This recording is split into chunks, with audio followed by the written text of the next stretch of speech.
વાગરા તાલુકાના સટઠલા ગામની સીમમાં આવેલ કેપી ગ્રીન એન્જિન સોલર પ્લાન્ટના થયેલી કેબલ ચોરીનો ભેદ ઉકેલવામાં વાગરા પોલીસને મોટી સફળતા મળી છે. પોલીસે આ ગુનામાં સંડોવાયેલ 2 વોન્ટેડ આરોપીને ઝડપી પાડી ચોરીનો મુદ્દામાલ રિકવર કર્યો છે.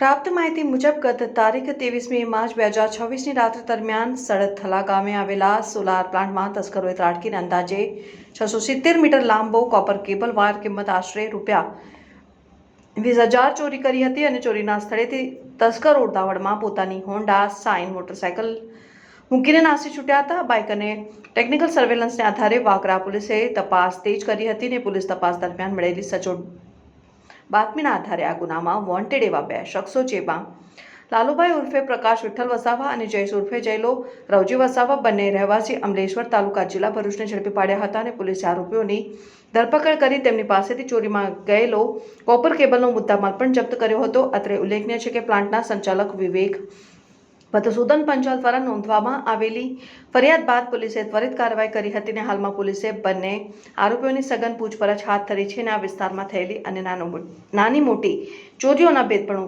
ઉકેલાઈ શકે તેવી સંભાવના જોવાઈ રહી છે. જર્નાલિસ્ટ સફર ગડીમલ સાથે સત્યા ટીવી ન્યૂઝ વાગરા.